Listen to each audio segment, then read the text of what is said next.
Billionaire asks waitress for financial advice as a joke, but her first words leave him speechless. The Golden Crown was one of the most expensive rooftop restaurants in New York. Crystal lights hung from the ceiling, soft piano music played in the background, and powerful people sat at every table: CEOs, celebrities, and investors. At the center of the room sat Daniel Carter, a well-known billionaire. He was famous not only for his money, but for his ego. Daniel believed he already knew everything about success. That evening, a young waitress named Lily was working her shift. She was new, a little shy, but kind-eyed and calm. When Lily came to their table, Daniel smirked and decided to have some fun.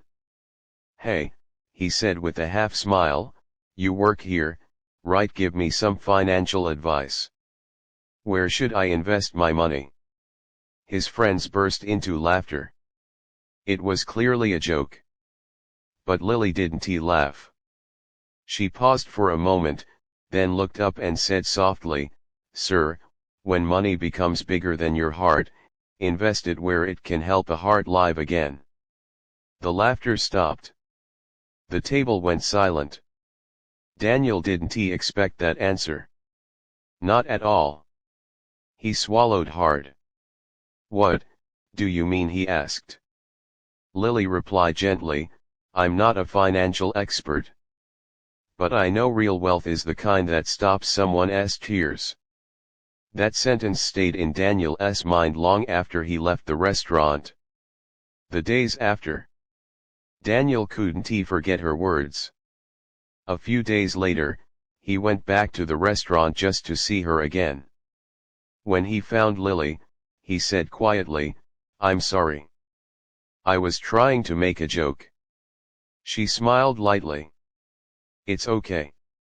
Rich people can be lonely too." That simple line surprised him. Over time, he started listening instead of talking. He learned that Lily worked 2 jobs. Her younger brother was very sick, and most of her money went to hospital bills and school fees.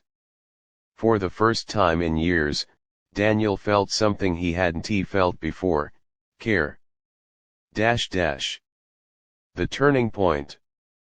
One night, Daniel asked her, "If you had a lot of money, what would you do with it?"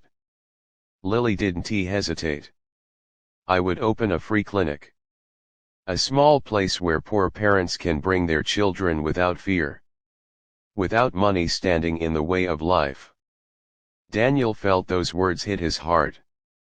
That night, he called his lawyers and partners. Quietly, secretly, he started building a medical project. And he named it Lily's Hope Clinic. The big reveal. A few months later, Lily received an invitation: "You are invited as the guest of honor." She didn't know why. When she arrived, she saw a beautiful new building with a big sign, "Lily's Hope, free medical care." Her hands started shaking. Tears filled her eyes. Daniel walked over. "You didn't teach me how to make money," he said softly. "You taught me how to be a human being." Lily covered her mouth and cried. "I only spoke the truth," she whispered. From that day on, Daniel changed. He didn't just chase profit. He chased purpose, and Lily stayed simple, kind, and strong. Because sometimes, the most powerful financial advice doesn't come from books, it comes from the heart.